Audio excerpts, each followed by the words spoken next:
یہ حدیث ضعیف ہے۔ یہ جملہ آپ نے بہت دفعہ سنا بھی ہوگا، کمنٹس میں پڑھا بھی ہوگا۔ جب کسی فضیلت والی بات میں، کسی نیکی کے کام کی ترغیب دلانے کے بارے میں کوئی حدیث کوٹ کی جاتی ہے تو اس پر بہت سے لوگ یہ جملہ لکھ دیتے ہیں کہ یہ حدیث ضعیف ہے۔ لطف اس میں ہوتا ہے کہ اس طرح کا کمنٹس کرنے والوں کی ایک بہت بڑی تعداد ہوتی ہے جسے سرے سے یہ معلوم ہوتا ہی نہیں کہ حدیث ضعیف کہتے کسے ہیں۔ اچھا، ایک تعداد ہے، اگر ان سے پوچھا جائے کہ حدیث ضعیف کس کو کہتے ہیں تو ان کو یہ نہیں معلوم ہوگا۔ پھر دوسرا یہ کہ جس کو معلوم ہوتا ہے اسے یہ نہیں معلوم ہوتا ہے کہ حدیث ضعیف ہے کیوں۔ حدیث ضعیف اس حدیث کو بولتے ہیں کہ جس میں حسن حدیث کی شرائط نہ پائی جائیں، جس میں راوی کے اندر کسی طرح کی کوئی کمزوری پائی جاتی ہے، تو ایسی حدیث کو ضعیف کہا جاتا ہے۔ صحیح اور حسن حدیث جو ہوتی ہیں، ان کے علماء نے تعریف بیان کی ہے کہ حدیث صحیح کس کو بولتے ہیں، حدیث حسن کسے بولتے ہیں۔ جب حدیث حسن کی شرائط نہیں پائی جاتی تو پھر وہ حدیث ضعیف قرار پاتی ہے۔ اچھا، اب جو حدیث کو ضعیف کہا جائے گا اس کی دو صورتیں ہوتی ہیں، یا تو محدثین نے اس کو ضعیف کہا ہوگا یا محدثین کے بیان کردہ قواعد کی روشنی میں وہ ضعیف ہوگی، یعنی اس کے علاوہ تو کچھ نہیں ہوگا نا۔ تو بنیاد یہ بنی کہ ہمیں یہ دیکھنا ہوگا کہ محدثین کرام نے ضعیف حدیث کے اصول اور ضابطے کیا بیان کیے ہیں، پیروی ان میں ان کی جائے گی، ٹھیک ہے۔ تو جب محدثین کرام کی اس میں پیروی کی جائے گی کہ حدیث ضعیف کسے کہتے ہیں، حدیث ضعیف کس طرح ہوتی ہے، تو اسی طرح محدثین نے ضعیف حدیث کا حکم کیا بیان کیا ہے۔ کیا ضعیف حدیث کا حکم محدثین نے یہ بیان کیا ہے کہ اس کو ردی کی ٹوکری کے اندر ڈال دیا جائے، یا یہ بیان کیا ہے کہ حدیث ضعیف کسی مقام پر کام آ ہی نہیں سکتی، وہ کسی کام کی ہوتی نہیں، یہ بیان کیا ہے؟ ہرگز ایسا نہیں ہے۔ مغالطے دینے والے یہاں پر مغالطہ یہ دیتے ہیں کہ وہ حدیث ضعیف اور حدیث موضوع کو ایک بنا دیتے ہیں۔ موضوع حدیث وہ ہوتی ہے جو من گھڑت ہوتی ہے، جسے بنا لیا گیا ہوتا ہے، وہ جھوٹ ہوتی ہے، اس کا حدیث سے کوئی تعلق نہیں ہوتا۔ نبی کریم صلی اللہ تعالیٰ علیہ وسلم نے اصلاً وہ بات ارشاد فرما ہی نہیں ہوتی اور کسی نے گھڑ لیا ہوتا ہے، وہ موضوع کہلاتی ہے۔ موضوع کسی کام کی نہیں ہوتی، وہ کسی مقام پر استعمال نہیں ہو سکتی، لیکن ضعیف کے احکام جدا ہیں۔ ضعیف یہ موضوع نہیں ہوا کرتی، ضعیف حدیث کے احکام محدثین نے، فقہائے کرام نے بیان فرمائے ہیں۔ میں انشاءاللہ تبارک و تعالیٰ آپ کے سامنے مختلف کتابوں سے جو محدثین کرام کی لکھی ہوئی ہیں، انہوں نے حدیث ضعیف کا کیا حکم بیان کیا ہے، یہ آپ کے سامنے بیان کروں گا۔ سیاہ ستہ سے بھی انشاءاللہ اس کی مثالیں میں آپ کے سامنے پیش کروں گا، توجہ کے ساتھ سنیے گا انشاءاللہ تبارک و تعالیٰ۔ اگر ہدایت کے طالب ہیں تو ان حوالوں کی روشنی میں آپ کے سامنے بات بالکل واضح ہو جائے گی۔ محدثین کرام نے واضح اور صاف الفاظ میں یہ لکھا ہے کہ جب بات فضائل کی آئے گی، احکام سے اس کا تعلق نہ ہو، عقائد سے اس کا تعلق نہ ہو، جیسے اللہ تعالیٰ کی صفات کو بیان کرنا ہے، احکام مثلا حلال اور حرام کو بیان کرنا ہے، جب حدیث کا تعلق ان دونوں کیٹیگریوں کے ساتھ نہیں ہے، نہ عقائد کے ساتھ ہے نہ حکام کے ساتھ ہے، حلال حرام بیان کرنے کے ساتھ، تو اس کے علاوہ جو دیگر مقامات ہیں، فضیلت ہے، ترغیب و ترہیب کا معاملہ ہے، قصص یعنی واقعات ہیں، اس طرح کی باتیں جب بیان کرنی ہوں زہد و تقویٰ کی، تو وہاں پر حدیث ضعیف یہ معتبر ہوا کرتی ہے۔ حدیث ضعیف وہاں پر استعمال کی جاتی ہے، اس پر عمل کیا جاتا ہے، اس پر عمل کرنا یہ مستحب ہے۔ سماعت فرمائیے، امام ابو بکر خطیب بغدادی رحمۃ اللہ تعالی علیہ حدیث کے بہت بڑے امام ہیں، مشہور محدث ہیں۔ یہ اپنی کتاب الجامع لاخلاق الراوی و آداب السامع، اس کی جلد نمبر 2 صفحہ نمبر 91 پر فرماتے ہیں، وَيَنبَغِي لِلْمُحَدِّثِ أَن يَتَشَدَّدَ فِي أَحَادِيثِ الْأَحْكَامِ الَّتِي يُفْصَلُ بِهَا بَيْنَ الْحَلَالِ وَالْحَرَامِ فَلَا يَرْوِيهَا إِلَّا عَنْ أَهْلِ الْمَعْرِفَةِ وَالْحِفْظِ وَذَوِي الْإِتْقَانِ وَالضَّبْطِ، یعنی محدث کے لیے یہ مناسب ہے کہ وہ احادیث سے متعلق وہ احکام کہ جن میں حلال اور حرام کا فیصلہ کیا گیا ہوتا ہے، جن احادیث کے ذریعے حلال اور حرام کو واضح کیا گیا ہوتا ہے، ان احادیث کے اندر سختی برتے، اور ایسی احادیث وہ اہل معرفت سے، مضبوط حافظے والوں سے، پختگی سے حدیث کو یاد رکھنے والوں سے روایت کرے، اور کسی سے روایت نہ کرے جب معاملہ احکام کا ہو، حلال حرام کا ہو۔ وَأَمَّا الْأَحَادِيثُ الَّتِي تَتَعَلَّقُ بِفَضَائِلِ الْأَعْمَالِ وَمَا فِي مَعْنَاهَا فَيُحْتَمَلُ رِوَایَتُهَا عَنْ عَامَّةِ الشُّيُوخِ، یعنی جب احادیث تعلق رکھتی ہوں فضائل اعمال کے ساتھ، کسی عمل کی فضیلت بیان کی گئی ہو اس حدیث میں، تو پھر عام راویوں سے بھی جو ثقہ راوی نہ ہوں، کمزور راوی ہوں، ایسے راویوں سے بھی حدیث کو لیا جا سکتا ہے، اس میں حرج نہیں ہے۔ یہ خطیب بغدادی رحمۃ اللہ تعالی علیہ نے بیان فرمایا ہے۔ علم حدیث سے شغف رکھنے والے خطیب بغدادی کے مقام کو فن حدیث کے اندر بخوبی جانتے ہیں۔ خطیب بغدادی رحمۃ اللہ تعالی علیہ یہ حافظ المشرق کہلاتے ہیں، اور دوسرے ان کے ہم اثر ایک ہی سال میں دونوں کا انتقال ہوا، امام ابن عبد البر رحمۃ اللہ تعالی علیہ، متوفی سن 463 ہجری۔ یہ اپنی کتاب جامع بیان العلم و فضلہ، اس میں روایت کرتے ہیں کہ حدیث مبارکہ جو فضیلت سے تعلق رکھتی ہے، علم کی فضیلت پر آپ نے حدیث روایت کی، اور اس کے بعد فرمایا ھذا الحدیث ضعیف، یہ حدیث ضعیف ہے، لأن ابا معمر عباد بن عبد الصمد انفرد به وهو متروک الحدیث، اس لیے کہ یہ جو حدیث مبارکہ علم کی فضیلت کے اندر موجود ہے، اس میں راوی ہے عباد بن عبد الصمد، اور یہی اس حدیث پاک کو روایت کرتا ہے، یہ اس کی روایت کے اندر منفرد ہے، اور یہ متروک الحدیث ہے، یعنی سخت ضعیف راوی ہے۔ وَأَهْلُ الْعِلْمِ بِجَمَاعَتِهِمْ يَتَسَاهَلُونَ فِي الْفَضَائِلِ فَيَرْوُونَهَا عَنْ كُلٍّ وَإِنَّمَا يَتَشَدَّدُونَ فِي أَحَادِيثِ الْأَحْكَامِ، لیکن چونکہ حدیث کا تعلق فضیلت کے ساتھ ہے تو تمام کے تمام اہل علم، یہ امام ابن عبد البر جو محدث ہیں یہ ارشاد فرما رہے ہیں کہ تمام کے تمام اہل علم فضائل کی احادیث میں نرمی برتتے ہیں، اور اس میں ہر طرح کے راوی کی روایت کو لے لیتے ہیں، یعنی ہر ضعیف روایت کو یہ اختیار کر لیتے ہیں۔ محدثین یہ شدت برتتے ہیں اس وقت جب کہ احادیث احکام سے تعلق رکھتے ہوں، احکام کی احادیث کے اندر یہ سختی برتتے ہیں۔ یہ امام ابن عبد البر رحمۃ اللہ تعالی علیہ نے اپنی کتاب جامع بیان العلم کے اندر بیان فرمایا۔ اسی طرح حدیث کے مشہور امام ہیں، حدیث پڑھنے والے بخوبی ان کے نام کو جانتے ہیں، امام بیہقی رحمۃ اللہ تعالی علیہ، ان کی کتاب ہے دلائل النبوہ کے نام سے، جو نبی کریم صلی اللہ تعالی علیہ وآلہ وسلم کی سیرت پر مشتمل ہے۔ اس میں امام بیہقی رحمۃ اللہ تعالی علیہ نے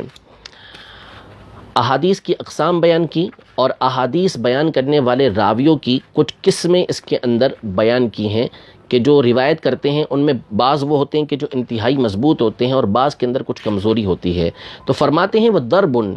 لا يكون راویہ متہما بالوضع غیر انہ عرف بسوء الحفظ وکثرت الغلط فی روایاتہ او یکون مجہولا لم یثبت من عدالتہ وشرائط قبول خبرہ ما یوجب القبول، یعنی راویوں کی ایک قسم وہ ہوتی ہے کہ جن کے اوپر جھوٹ کی تہمت نہیں ہوتی کہ انہوں نے حدیث پاک کو گھڑا ہے، مگر یہ کہ ان کا حافظہ کمزور ہوتا ہے، اور اپنی احادیث کو بیان کرنے میں وہ غلطیاں کثرت سے کرتے ہیں، یا مجہول ہوتے ہیں، پتہ ہی نہیں ہوتا ان کی عدالت کے بارے میں، نہ ان کے اندر ایسی بات پائی جاتی ہے، ایسے راویوں والی شرائط پائی جاتی ہیں کہ جن کی روایت کو قبول کرنا یہ ضروری ہوتا ہے۔ فرماتے ہیں اس طرح کے راویوں کی حدیث کے بارے میں کہ فہذا الضرب من الاحادیث لا یکون مستعملا فی الاحکام، جب اس طرح کا کمزور راوی ہو تو اس کی احادیث احکام میں، کسی چیز کو حلال بیان کرنے میں، کسی چیز کے حرام بیان کرنے میں ان کو اختیار نہیں کیا جاتا، ان کو استعمال نہیں کیا جاتا۔ کما لا تکون شہادت من هذه صفته مقبولۃ عند الحکام، جیسا کہ اس طرح کا کمزور شخص اگر حاکم کے سامنے، قاضی کے سامنے کسی بات کی گواہی دے تو اس کی گواہی بھی مقبول نہیں ہوتی۔ ہاں وقد یستعمل فی الدعوات والترغیب والترہیب والتفسیر والمغازی فیما لا یتعلق به حکم، اس طرح کا راوی جو کمزور راوی ہے، اس کی حدیثیں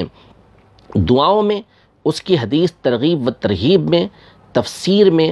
مغازی یعنی غزوات جو ہوتے ہیں، حضور علیہ الصلوۃ والسلام کی جہاد کی جو باتیں ہیں، ان میں ان کو استعمال کیا جا سکتا ہے، اس پر عمل کیا جا سکتا ہے، جبکہ اس کا تعلق اس کے ساتھ کوئی حکم متعلق نہ ہوتا ہو، اس سے کوئی حکم ثابت نہ کیا جاتا ہو۔ یہ امام بیہقی رحمۃ اللہ تعالی علیہ ہیں، جن کا سن وفات 458 ہجری ہے، انہوں نے بھی وہی بات ارشاد فرمائی کہ جو امام خطیب بغدادی نے بیان فرمائی، حافظ ابن عبد البر رحمۃ اللہ تعالی علیہ نے ارشاد فرمائی۔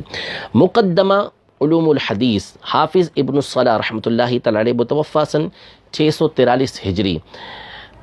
علم حدیث سے شغف رکھنے والے بخوبی اس کی اہمیت کو سمجھتے ہیں کہ اللہ تبارک و تعالی نے اس کتاب کو کس قدر برکات عطا فرمائی ہیں، اور محدثین کا کیسا اس حدیث کے ساتھ شغف، اس کتاب کے ساتھ شغف رہا ہے۔ تو حافظ ابن الصلاح رحمۃ اللہ تعالی علیہ کا یہ مقدمہ بڑا مشہور و معروف مقدمہ ہے اور علم حدیث کے اندر متداول ہے۔ اس میں حافظ ابن الصلاح رحمۃ اللہ تعالی علیہ جو جلیل القدر محدث ہیں، یہ فرماتے ہیں: یجوز عند اہل الحدیث وغیرہم التساہل فی الاسانید وروایۃ ما سوى الموضوع من انواع الاحادیث الضعیفۃ من غیر اہتمام ببیان ضعفها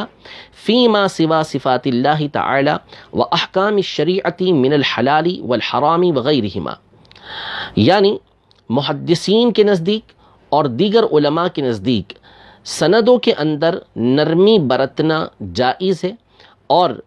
موضوع کے علاوہ دیگر احادیث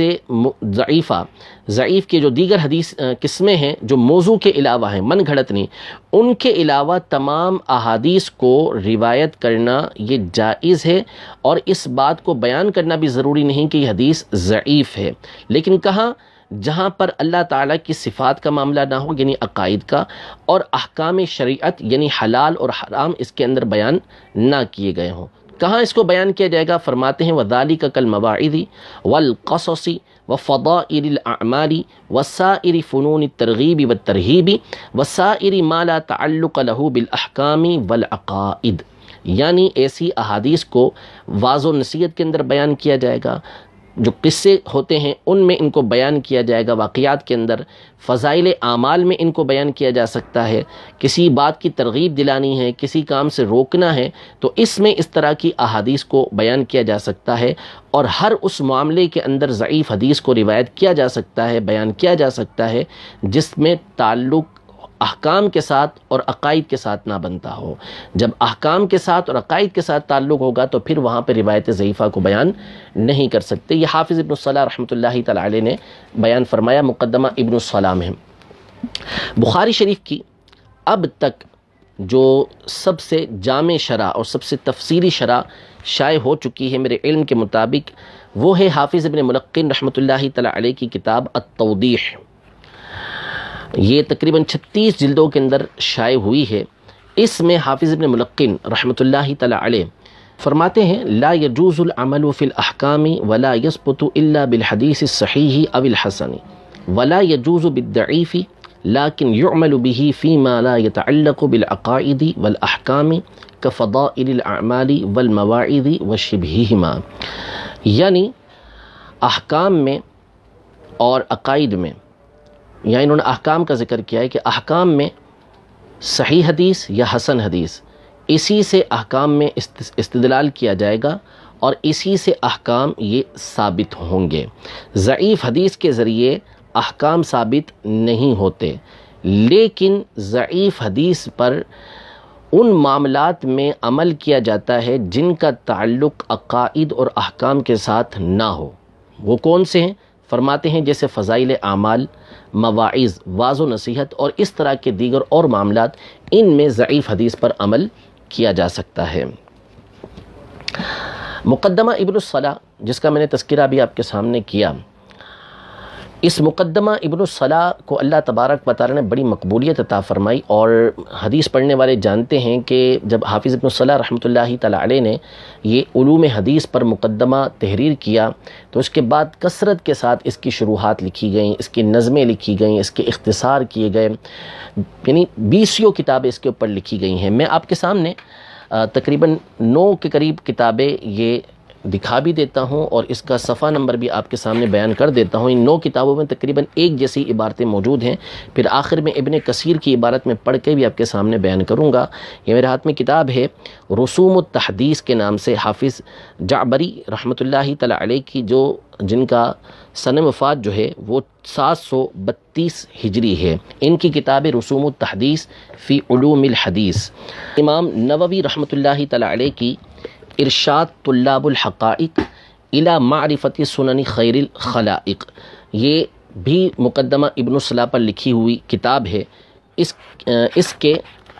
صفحہ نمبر 107، 107 اور 108، اس پر امام نووی رحمۃ اللہ تعالی علیہ، حافظ ابن ناصر الدین دمشقی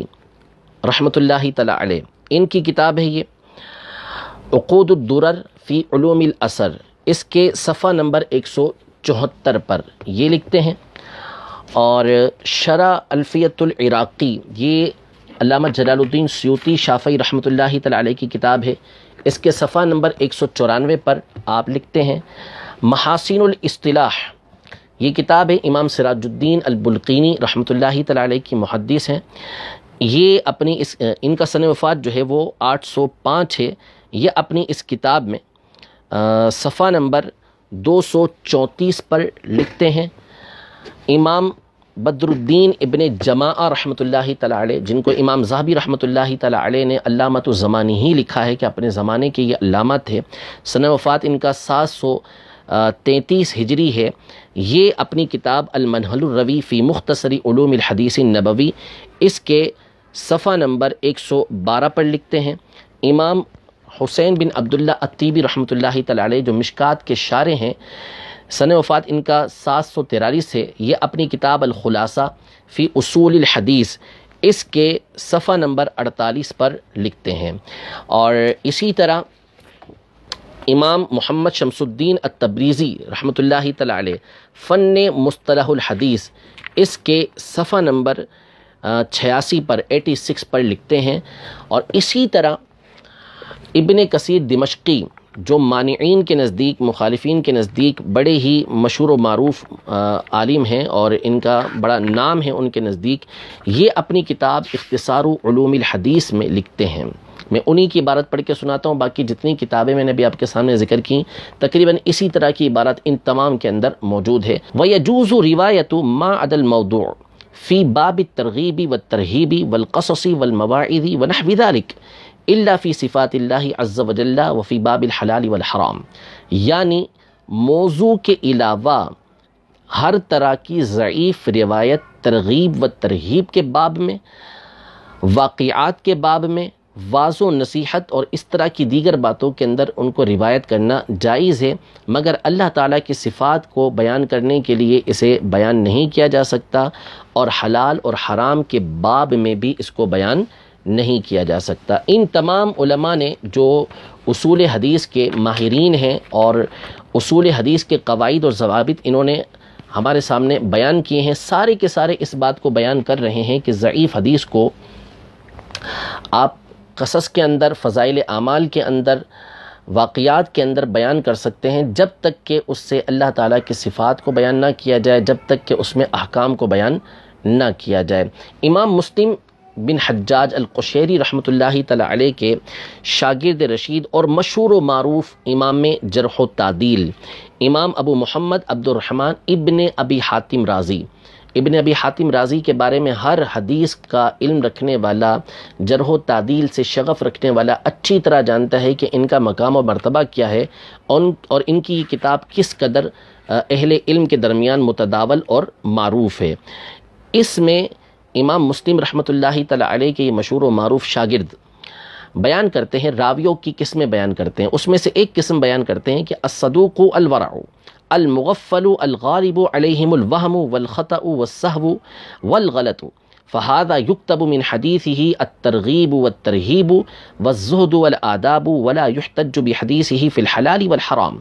یعنی راویوں کی ایک قسم وہ ہے کہ جو سچے ہیں، تقوی والے ہیں، لیکن ان کے اوپر غفلت طاری رہتی ہے، غفلت ان کے اوپر موجود ہوتی ہے، یعنی حدیث کے اندر بھول ہوتی ہے، کمزور ہوتے ہیں حافظی وغیرہ کے اعتبار سے، ان پر وہم غالب ہوتا ہے، خطا ان سے ہوتی ہے، سہو ہوتا ہے، غلطیاں واقع ہوتی ہیں، تو اس طرح کے راویوں کی حدیث کو ترغیب و ترہیب کے اندر، زہد و آداب کے اندر روایت کیا جائے گا، اور ان کی حدیث سے حلال و حرام میں استدلال نہیں کیا جائے گا۔ یہ امام ابن ابی حاتم رازی رحمۃ اللہ تعالی علیہ نے الجرح والتعدیل کے مقدمے میں بیان کیا، جلد نمبر 1 صفحہ نمبر اس کا 54 ہے، جس میں آپ نے اس بات کو بیان فرمایا ہے۔ امام بخاری رحمۃ اللہ تعالی علیہ کے بڑے مشہور و معروف شاگرد ہیں اور امام الائمہ کہلاتے ہیں۔ حدیث کی ان کی مشہور و معروف کتاب ہے صحیح ابن خزیمہ، یعنی امام ابو بکر محمد بن اسحاق بن خزیمہ رحمۃ اللہ تعالی علیہ، متوفی سن 311۔ یہ اپنی کتاب صحیح ابن خزیمہ جلد نمبر 2 صفحہ نمبر 1338، باب نمبر 260 اور حدیث کا رقم ہے 2841۔ اس میں آپ نے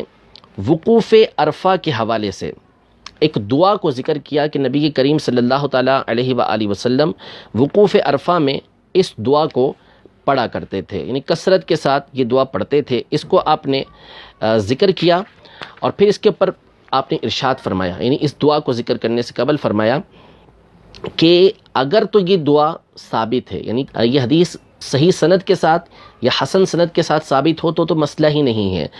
لیکن یہ صحیح سند کے ساتھ ثابت نہیں ہے، نقل کے اعتبار سے اس کے اندر کمزوری موجود ہے، لیکن ہم نے اس کو اس لیے روایت کیا ہے کہ اذ ھذا الدعاء مباح ان يدعو به على الموقف وغیرہ، اس لیے کہ یہ فقط ایک دعا ہے جو مباح ہے، تو اس دعا کے ذریعے ہم اس دعا کو وقوف عرفہ میں بھی مانگ سکتے ہیں اور اس کے علاوہ اور مقام پر بھی مانگ سکتے ہیں۔ تو چونکہ اس کا تعلق احکام کے ساتھ نہیں ہے، اس سے کوئی حکم ثابت نہیں ہو رہا، اس لیے اس کو ہم نے روایت کیا ہے، اگرچہ کہ اس کی سند ضعیف ہے، اس کے راویوں کے اوپر کلام موجود ہے، لیکن امام ابن خزیمہ رحمۃ اللہ تعالی علیہ اپنی صحیح کے اندر اس حدیث کو ذکر کر رہے ہیں کہ جو ترغیب و ترہیب سے تعلق رکھتی ہے، دعا سے تعلق رکھتی ہے، لیکن چونکہ اس سے کوئی حکم ثابت نہیں ہوتا، کوئی عقیدہ ثابت نہیں ہوتا، تو آپ فرماتے ہیں کہ اس میں ضعیف روایت کو روایت کرنے میں کوئی حرج نہیں، کہ ایک مباح دعا ہے وہ آپ کبھی بھی مانگ سکتے ہیں۔ امام بخاری رحمۃ اللہ تعالی علیہ کے دوسرے مشہور شاگرد، سیاہ ستہ کے مصنفین میں سے ایک مصنف اور محدث امام ترمذی رحمۃ اللہ تعالی علیہ، ابو عیسیٰ محمد ابن عیسیٰ ابن ثورہ ترمذی رحمۃ اللہ تعالی علیہ، اپنی مشہور کتاب جامع ترمذی جلد نمبر 4 صفحہ نمبر 503، حدیث نمبر 2744 2744 ہے، اور مطبوعہ اس کا دارالحدیث قاہرہ ہے۔ امام ترمذی رحمۃ اللہ تعالی علیہ حدیث پاک نقل کرتے ہیں کہ حضرت نبی کریم صلی اللہ تعالی علیہ وسلم نے ارشاد فرمایا، یشمت العاطس ثلاثا فَإِن زَادَ فَإِن شِئْتَ فَشَمِّتْهُ وَإِن شِئْتَ فَلَا، یعنی چھینکنے والے کو 3 مرتبہ جواب دیا جائے گا، یعنی چھینکنے والا کہے الحمدللہ رب العالمین تو جواب میں یرحمک اللہ کہا جائے، ایک مرتبہ ایسا ہوا، دوسری مرتبہ ایسا ہوا، تیسری مرتبہ ایسا ہوا، 3 مرتبہ جواب دیا جائے گا۔ اگر 3 مرتبہ سے زیادہ اسے چھینک آتی ہے، وہ الحمدللہ کہتا ہے، تو جواب دینے والے کی مرضی ہے کہ تو جواب دے، اور اگر چاہے تو جواب نہ دے۔ امام ترمذی رحمۃ اللہ تعالی علیہ اس حدیث کو روایت کرنے کے بعد فرماتے ہیں، ھذا حدیث غریب و اسنادہ مجہول، یعنی یہ حدیث مبارکہ غریب ہے اور اس کی سند مجہول ہے۔ سند مجہول ہے یعنی سندن یہ روایت ضعیف ہے۔ امام ابو بکر ابن عربی رحمۃ اللہ تعالی علیہ جامع ترمذی کی شرح عارضۃ الاحوزی جلد نمبر 5 صفحہ نمبر 381 پر امام ترمذی رحمۃ اللہ تعالی علیہ کے اس کلام کی شرح کرتے ہیں اور فرماتے ہیں کہ وَهُوَ إِن كَانَ مَجْهُولًا، یعنی اگرچہ کہ یہ حدیث ضعیف ہے، فَإِنَّهُ يَسْتَحَبُّ الْعَمَلُ بِهِ، مگر یہ کہ اس پر عمل کرنا یہ مستحب ہے، لِأَنَّهُ دُعَاءٌ بِخَيْرٍ وَصِلَةٌ لِلْجَلِيسِ وَتَوَدُّدٌ لَهُ، اس لیے کہ یہ فقط ایک خیر کی دعا ہے، جو بیٹھا ہوا ہے، ساتھی ہے، اس کے ساتھ حسن سلوک کرنا ہے اور اس کے ساتھ محبت کا اظہار کرنا ہے، تو اس پر کوئی ایسا حکم تو ثابت ہوتا نہیں ہے۔ حافظ ابن حجر عسقلانی رحمۃ اللہ تعالی علیہ امیر المومنین فی الحدیث، یہ بخاری شریف کی شرح فتح الباری جلد نمبر 10 صفحہ نمبر 683 پر امام ابن عربی رحمۃ اللہ تعالی علیہ کی اس عبارت کو نقل کرتے ہیں، اور نقل کرنے کے بعد آپ فرماتے ہیں فَالْأَوْلَى الْعَمَلُ بِهِ، یعنی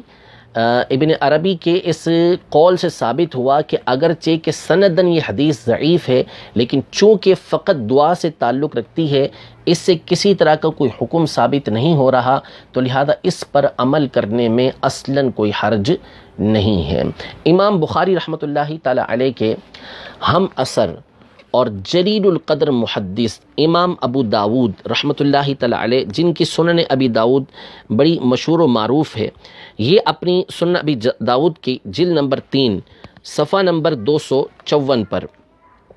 اور باب نمبر اس کا 70 ہے، اور شیخ عوامہ کی ترقیم کے مطابق رقم الحدیث کے مطابق نمبرنگ کے مطابق اس کی نمبرنگ ہے 2588 2588۔ اس میں امام ابو داود رحمۃ اللہ تعالی علیہ حضرت سمورہ بن جندب رضی اللہ تعالی عنہ سے ایک حدیث مبارکہ روایت کرتے ہیں کہ آپ نے ارشاد فرمایا کہ مہاجرین کا شعار، مہاجرین کی نشانی یہ تھی عبداللہ، یعنی ان کے درمیان عبداللہ نام ہوا کرتا تھا، ان کی نشانی عبداللہ ہوا کرتی تھی، اور انصار کا شعار، انصار کی نشانی یہ عبد الرحمن ہوا کرتی تھی۔ امام ابو داود رحمۃ اللہ تعالی علیہ نے اس حدیث مبارکہ کو روایت کیا۔ اس حدیث مبارکہ کو البانی نے، جو مخالفین کا انتہائی معتمد شخص ہے، اگرچہ کہ ہمارے نزدیک اس کی کوئی حیثیت نہیں، کوئی حجت نہیں ہے، اس نے بھی اس حدیث مبارکہ کو ضعیف قرار دیا۔ اس کے علاوہ سینکڑوں حدیث سنن ابی داؤد کی اس نے ضعیف قرار دی ہیں، سندن یہ حدیث مبارکہ اس پر کلام ہے۔ حافظ ابن رسلان رحمۃ اللہ تعالی علیہ سنن ابی داؤد کی سب سے عظیم اور سب سے بڑی شرح یہ کہلاتی ہے، یہ ابن حجر اسقلانی رحمۃ اللہ تعالی علیہ کے اساتذہ میں شمار ہوتے ہیں۔ ان کی کتاب ہے شرح سنن ابی داؤد، جو تقریباً 23 جلدوں کے اندر مطبوع ہوئی ہے۔ اس کی جلد نمبر 11 صفحہ نمبر 299 پر پہلے انہوں نے اس حدیث کی سند پر کلام کیا کہ اس کے راوی الحجاج بن ارطاد کے اوپر کلام ہے۔ پھر اس کے بعد آپ نے فرمایا کہ قلت، میں یہ کہتا ہوں، وَإِن كَانَ ضَعِيفًا، اگرچہ کہ یہ حدیث ضعیف ہے، فَيُعْمَلُ بِالضَّعِيفِ فِي فَضَائِلِ الْأَعْمَالِ، مگر فضائل اعمال کی جہاں بات آئے گی، جہاں پر کوئی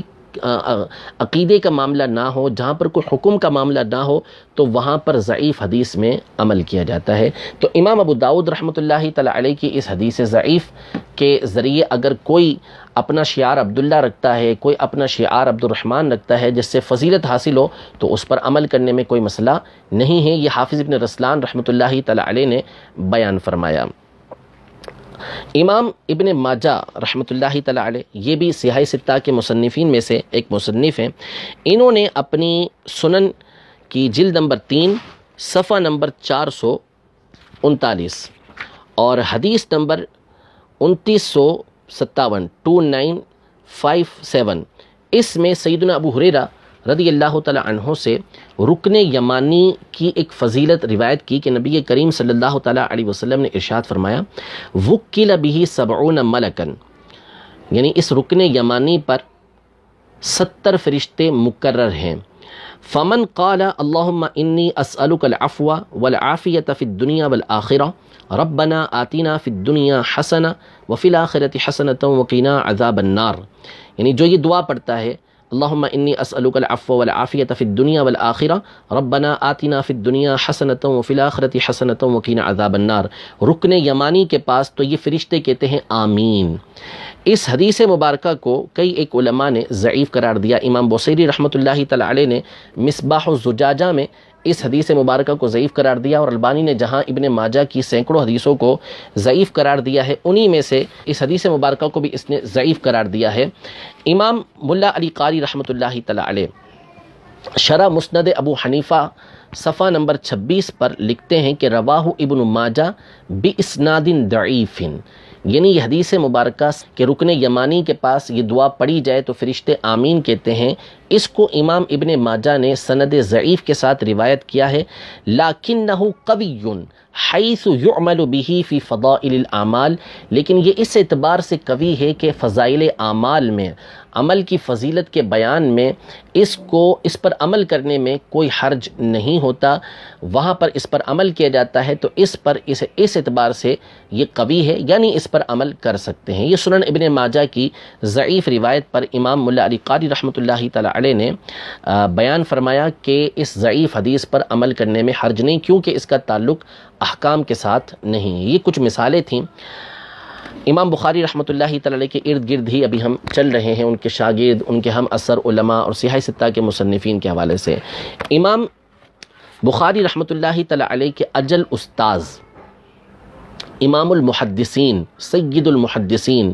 امام احمد بن حنبل رحمۃ اللہ تعالی علیہ، حدیث کے مشہور امام ہیں، مسند احمد بن حنبل آپ کی مشہور و معروف کتاب ہے۔ امام احمد بن حنبل رحمۃ اللہ تعالی علیہ کے بارے میں ان کے جو اقوال ہیں، خطیب بغدادی نے اپنی کتاب الکفایہ فی علم الروایہ، اس کے صفحہ نمبر 124 پر 2 قول نقل کیے ہیں۔ میں آپ کے سامنے ایک قول نقل کرتا ہوں، ذکر کرتا ہوں کہ امام احمد بن حنبل رحمۃ اللہ تعالی علیہ ضعیف احادیث کے حوالے سے کیا بیان فرماتے ہیں۔ چنانچہ فرماتے ہیں احادیث الرقاق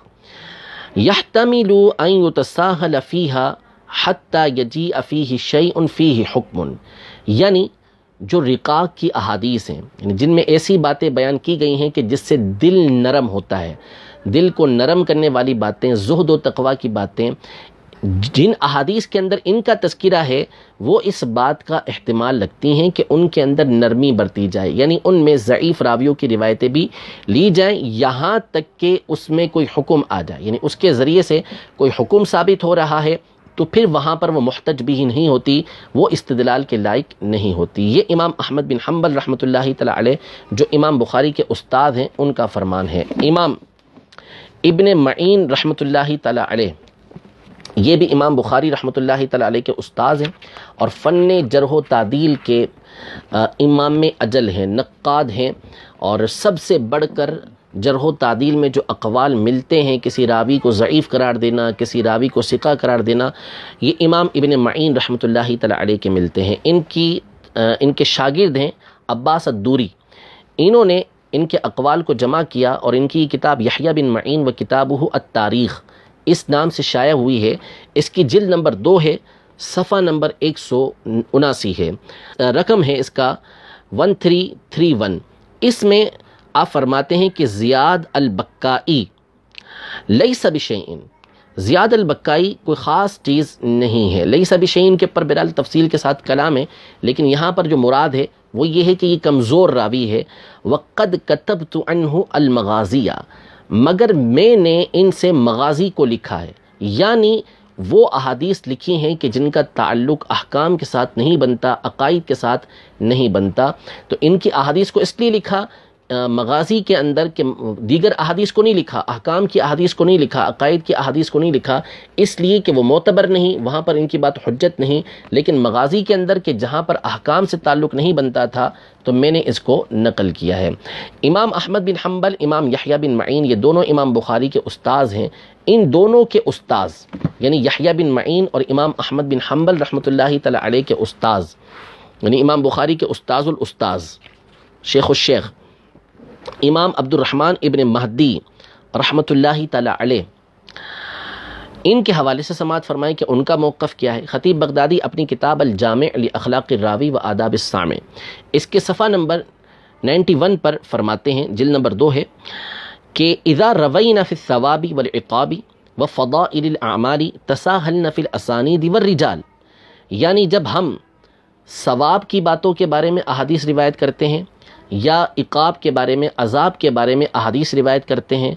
اعمال کی فضیلتوں کے بارے میں روایت کرتے ہیں، تو وہاں پر ہم اسانید کے اندر نرمی برتتے ہیں، یعنی سختی نہیں کرتے،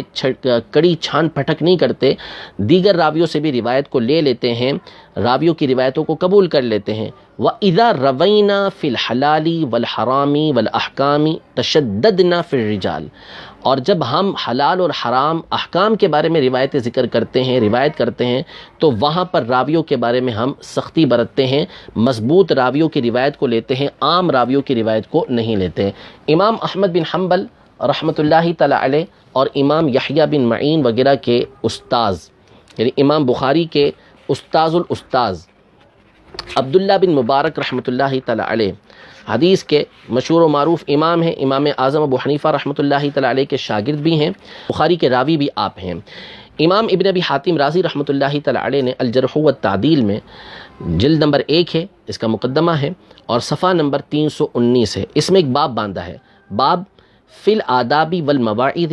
انہا تحتمل الروایت عن الضعاف، یعنی آداب کے معاملے میں، واعظ و نصیحت کے معاملے میں ضعیف راویوں کی روایت کو قبول کیا جاتا ہے، ان کو برداشت کیا جاتا ہے، ان کو لے لیا جاتا ہے۔ اس میں آپ فرماتے ہیں ابن ابی حاتم رازی کہ مجھے میرے والد یعنی ابو حاتم رازی رحمۃ اللہ تعالی علیہ نے بیان کیا کہ عبدہ بن سلیمان کہتے ہیں کہ عبداللہ بن مبارک نے ایک راوی سے، ایک شخص سے روایت کیا، اس کو بیان کیا، تو عبداللہ بن مبارک سے کہا گیا کہ یہ راوی تو ضعیف ہے، تو اس پر عبداللہ بن مبارک رحمۃ اللہ تعالی علیہ نے فرمایا کہ یحتمل ان یروى عنہ ھذا القدر او مثل هذه الاشیاء، یعنی یہ آدمی اتنی قوت رکھتا ہے کہ اس سے اس طرح کی باتوں کو لے لیا جائے۔ تو اس پر ابو حاتم رازی رحمۃ اللہ تعالی فرماتے ہیں کہ میں نے عبدہ بن سلیمان سے کہا مثل ای شیء کانا، کس طرح کی روایتیں اس ضعیف راوی سے لے لی جائیں، تو انہوں نے فرمایا کہ فی ادب، فی موعظۃ، فی زہد او نحو ھذا، یعنی معاملہ جب ادب کا ہو، اخلاق کا ہو، واعظ و نصیحت کا ہو، زہد و تقوی کی باتیں ہوں یا اس طرح کی دیگر باتیں ہوں، تو اس میں اس طرح کے ضعیف راوی کی روایت کو لے لیا جاتا ہے۔ ان کے بھی استاذ یعنی امام بخاری کے استادوں کے استاد کے استاد امام سفیان ثوری رحمۃ اللہ تعالی علیہ، جو امیر المومنین فی الحدیث کہلاتے ہیں، ان کی بات بھی سماعت فرمائیں۔ خطیب بغدادی اپنی اسی کتاب الجامع لاخلاق الراوی و آداب السامع میں صفحہ نمبر 91 پر فرماتے ہیں کہ سفیان ثوری رحمۃ اللہ تعالی علیہ نے ارشاد فرمایا خذوا هذه الرغائب وهذه الفضائل من المشیخۃ فأما الحلال والحرام فلا تأخذوه الا عمن يعرف الزیادة فیہ من النقص، یعنی آپ نے فرمایا کہ جب ترغیب و ترہیب کی روایتیں ہوں، فضیلت کی روایتیں ہوں، تو وہ عام مشائخ سے بھی لے لو، عام راویوں سے بھی لے لو۔ بہرحال جب حلال و حرام کا معاملہ آئے تو پھر ان راویوں سے روایت لو کہ جو زیادتی کو نقص سے پہچان سکتے ہیں، یعنی جو مضبوط راوی ہیں، جن کا حافظہ مضبوط ہے، عدالت ان کی کامل ہے، ایسے راویوں سے حلال اور حرام کی حدیثوں کو لو۔ لیکن جہاں پر ترغیب و ترہیب کی باتیں ہوں، فضائل کی باتیں ہوں، تو وہاں پر ضعیف راوی سے بھی روایت یہ لے لو۔ یہ سفیان ثوری رحمۃ اللہ تعالی علیہ جو امیر المومنین فی الحدیث ہیں، انہوں نے ارشاد فرمایا ہے۔ اس طرح کے اور بہت سارے حوالے میرے پاس جمع ہیں، میں 2 حوالے مزید آپ کے سامنے عرض کرتا ہوں۔ یہ تو تھے وہ ائمہ، وہ محدثین کہ جو اہل سنت سے تعلق رکھتے ہیں، جن کی باتیں میں نے آپ کے سامنے بیان کی۔ صنعانی یہ مخالفین کے بڑے مشہور و معروف پیشوا ہیں اور فن حدیث کے اندر ان کے نزدیک بڑے معتبر ہیں۔ ان کی مشہور کتاب ہے توضیح الافکار شرح تنقیح الانظار، ابن وزیر کی کتاب ہے تنقیح الانظار، اس کی یہ شرح ہے توضیح الافکار، اس کی جلد نمبر 3 ہے اور صفحہ نمبر اس کا 81 سے لے کر 83 تک انہوں نے اس میں بیان کیا کہ وَأَمَّا غَيْرُ الْمَوْضُوعِ كَالْأَحَادِيثِ الْوَاهِيَّةِ فَجَوَّزُوا أَيْ أَئِمَّةُ الْحَدِيثِ التساهل فيه وروايته من غير بيان لضعفه إذا كان واردا في غير الأحكام وذلك كالفضائل والقصص والوعظ وسائر فنون الترغیب والترہیب، یعنی موضوع کے علاوہ دیگر احادیث جیسے احادیث وحیہ، انتہائی کمزور احادیث، تو ائمہ حدیث نے اس بات کو جائز قرار دیا کہ اس میں تساہل برتا جائے اور اس کو بغیر اس کا ضعف بیان کیے روایت کیا جائے، جبکہ یہ احادیث احکام کے علاوہ وارد ہوئی ہوں، احکام میں نہ آئی ہوں، جیسے فضائل کے اندر آئی ہوں، واقعات میں آئی ہوں، واعظ و نصیحت کے اندر آئی ہوں، ترغیب و ترہیب کے باب کے اندر آئی ہوں، تو اس میں روایت کرنے میں حرج نہیں ہوا کرتا۔ احناف کے مشہور امام ابن حمام رحمۃ اللہ تعالیٰ علیہ نے اپنی کتاب فتح القدیر میں، علامہ شامی رحمۃ اللہ تعالیٰ علیہ نے حاشیہ ابن عابدین یعنی رد المحتار کے اندر، مالکیہ کے مشہور امام ساوی رحمۃ اللہ تعالیٰ علیہ نے اپنی کتاب حاشیۃ الشرح صغیر میں، اور اسی طرح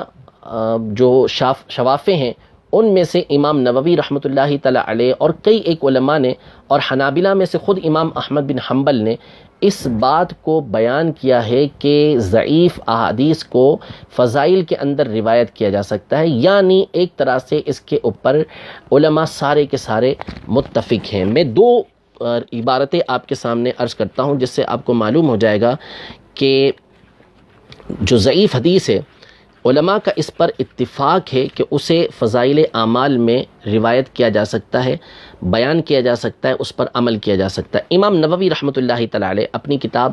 اربعین نووی میں ارشاد فرماتے ہیں، یہ الفتح المبین جو ابن حجر حتمی رحمۃ اللہ تعالی علیہ کی شرح اس کے ساتھ جو شائع ہے اس کا صفحہ نمبر 109 ہے، اور یہ دارالمنہاج جدہ سے چھپی ہوئی ہے۔ اس میں الفاظ ہیں کہ وقد اتفق العلماء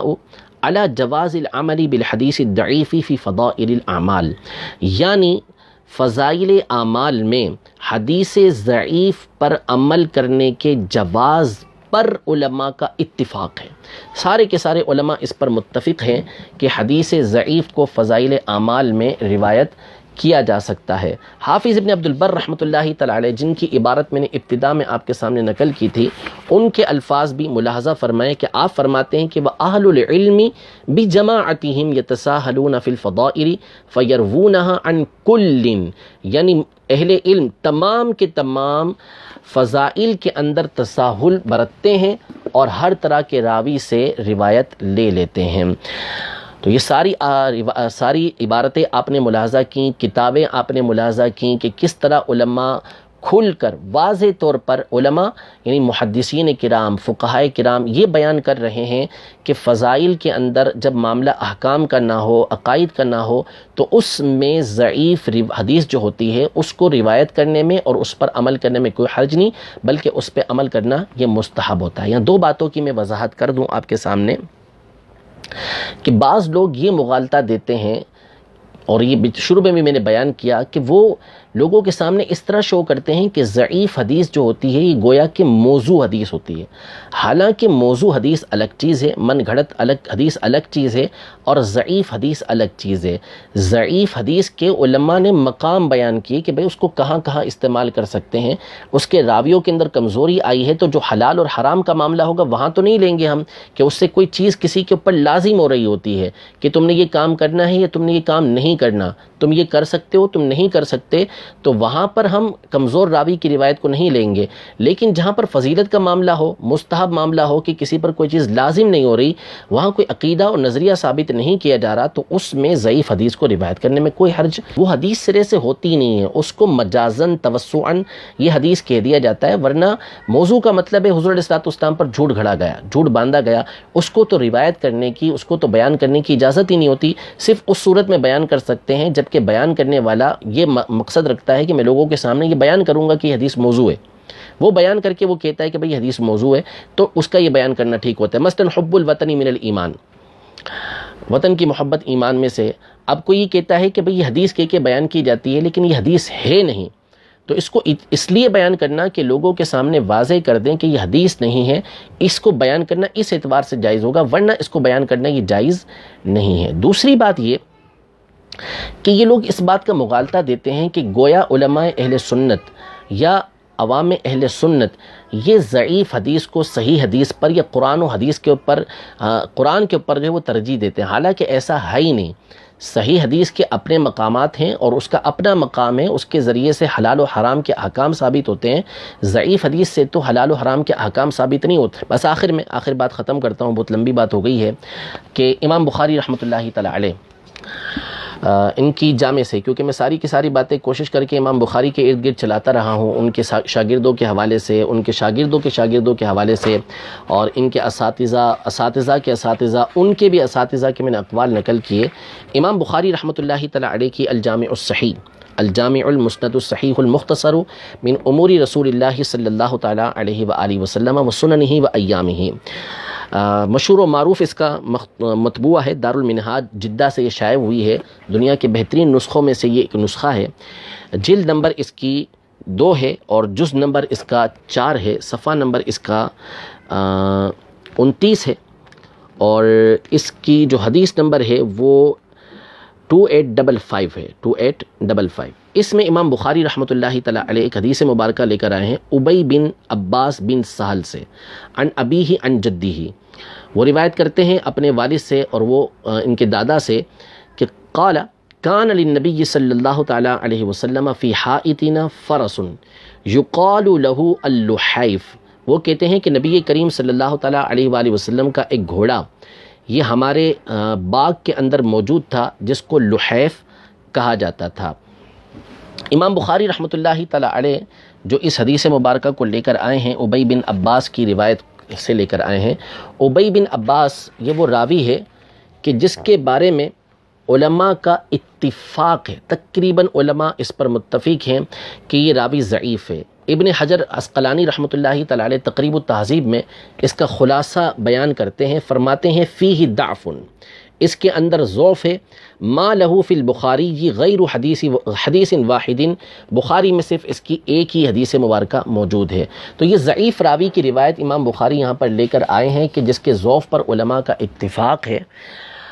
اس کی روایت کو یہاں پہ ذکر کر رہے ہیں۔ تو سید اعلیٰ حضرت امام اہل سنت نے امام بخاری کا دفاع کرتے ہوئے یہ ارشاد فرمایا کہ اصل میں اس حدیث کا تعلق احکام سے تو بنتا نہیں ہے، عقیدے سے تو بنتا نہیں ہے، فقط اتنا ہے کہ نبی کریم صلی اللہ تعالیٰ علیہ وسلم کے مبارک گھوڑے کا نام اس کے اندر ذکر کیا گیا ہے، تو ایسے مقام پر اس طرح کے راوی کی روایت کو روایت کرنے میں حرج نہیں ہوتا۔ تو اس طرح کی روایت تو امام بخاری رحمۃ اللہ تعالیٰ علیہ اپنی صحیح کے اندر بھی لے کر آئے ہیں۔ رب تبارک و تعالیٰ ہمارے نظریات کی حفاظت فرمائے، اور یہ جو حدیث ضعیف کے مطلقاً انکار کا فتنہ ہے اس سے ہمیں محفوظ فرمائے۔ محدثین کرام نے فقط 2 شرطیں،